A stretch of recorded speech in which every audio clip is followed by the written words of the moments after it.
Special's great, by the way. Thanks a lot. I know we said it off camera, but the listeners should hear me say it out loud. It's really good. And it's touching. Thanks. And but they're all touching, but it's funny. You know what's amazing about your shows? I think it's probably in other shows, but you kind of taught me it. You don't have to do too much in the touching moments to have the impact of it being a touching piece. Yeah. Oh, that's interesting. You know what I mean? Like, you're loaded with jokes always, and then you weave in. You don't have to be heavy-handed about it. If you just say, "My dad had a stroke," and just take a moment of sincerity, Yeah. and then go back to jokes. The impact. It's interesting. Like, Ira Glass has been like a mentor through many, many years, and he is obviously a brilliant storyteller, host and producer of This American Life.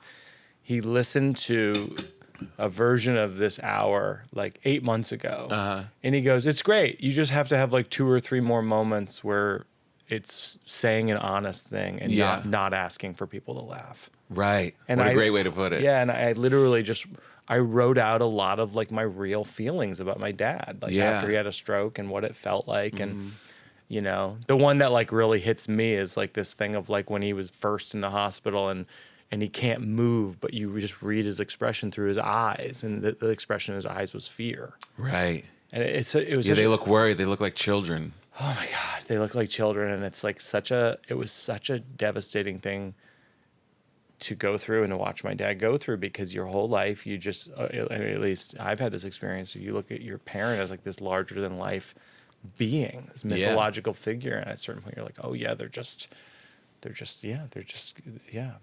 dominant their kid's grown up, load-bearing wall in your life. Yeah. And now you pop that out. Yeah. And so that's what that special ended up being about, because it started about being, when I started writing it, my dad hadn't had a stroke, and it was about teaching my daughter, like, what do I even have to teach my daughter? Yeah. And then this thing happened, and it's like, oh, well, I have to teach her about this. Right. You know, and it's like, well, what have I learned from my dad, and then what can I teach my daughter? And that's how I arrived there. But it's interesting you should say that it's like, you really do only need like 2 or 3 moments. It's like whenever I'm on my podcast, people are always like, oh, someday I want to do a show like your shows. And I'm always like, it's not that different. Like it's jokes. No, but it's if they're not. You get to in the early days when we're going to the Hyatt. That's more difficult because now people expect you're in a nice theater and what have you. Right. I remember I had my first solo thing at Montreal, and I talked about my good friend who had passed away in the middle of it, and I was running it at Gotham. Oh wow. Comedy club, and I remember my uncle came up and was like, "What was that? What was that? What was that part?" Trust me, I've had a lot of what was that part. Right? Because you're rolling along, everyone's laughing, and then you make them feel something, and they're like, "No, but wait, we just have a 2-drink minimum, and we're just laughing, and the opening act was funny too." And why'd you have to bring up that? Why are you talking about that? It's like my parents. Yeah, it's such a. But I love the way that Ira put it, of like you're not asking them for a laugh on it. It's such a nice. When you were telling that story, was it about Greg Giraldo? No, it was my friend Keith from high school. Oh, because all my best friends have died. Is that true? Mm-hmm. No. Mm-hmm. For real, all your best friends are dead? My 3 main best friends. Yeah. Jesus Christ, I'm so sorry. Yeah, it's in a new show called The Bad Life.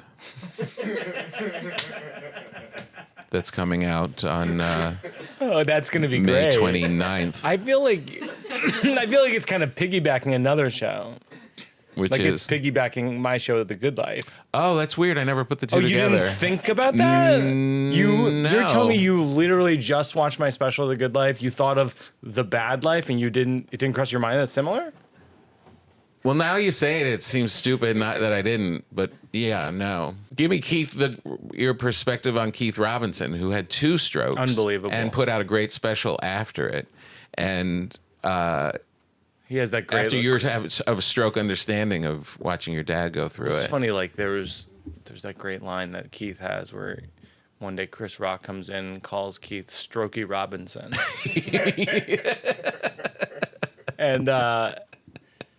And then what? My other favorite one is Rosebud Baker walked by Keith one day at the cellar and goes, "Hey Keith, you still pretending you had a stroke?"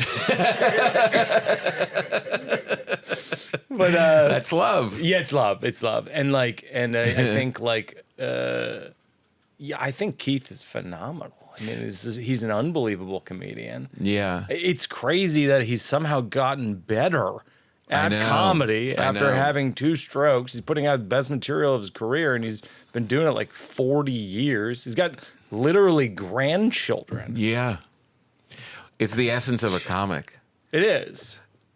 He opened for me in Atlantic City. He filled in for someone who canceled last minute. He drove in from Philly, or his son drove him in. And I remember the walk from the wings to the mic in this theater was substantial. And I'm like, how's this going to go? How's it? And he's just, goes out there and he's taking his time with his ambled walk. And he gets to the mic and within 2 lines is killing. Oh, and I was like, how's that? How's that gonna work? They're gonna be freaked out. And he's slurring his speech, and but the essence of what he is can't be squashed by the stroke. That's right.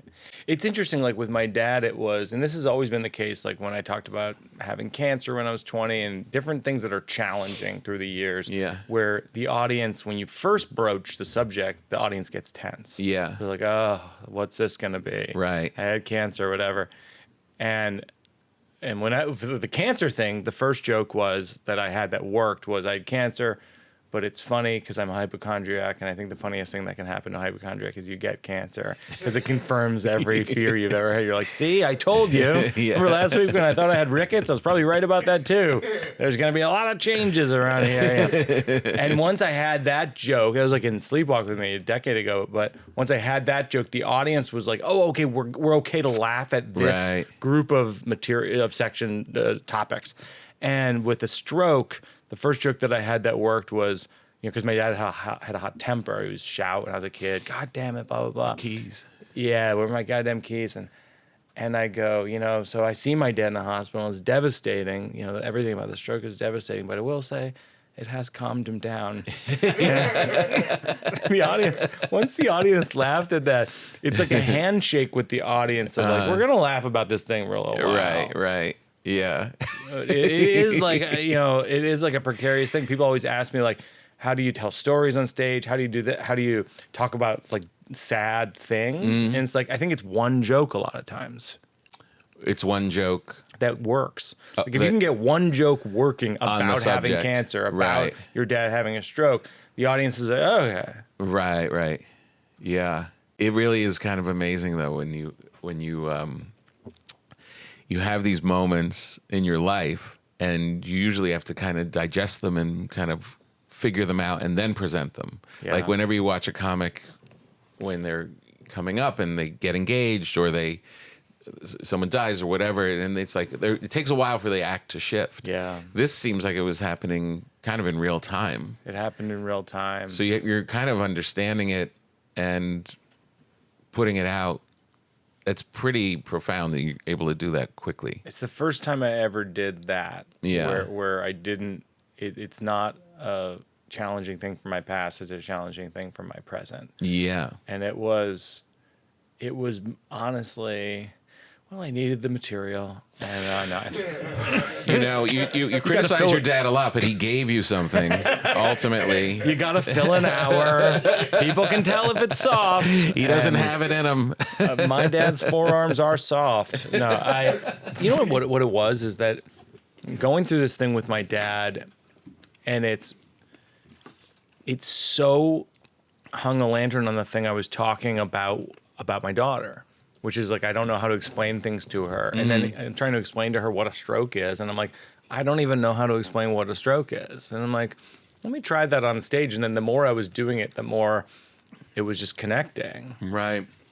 And I was like, oh yeah, I think I can do more of that. I mean, what's crazy is like, a year, I mean, he had the stroke 15 months ago.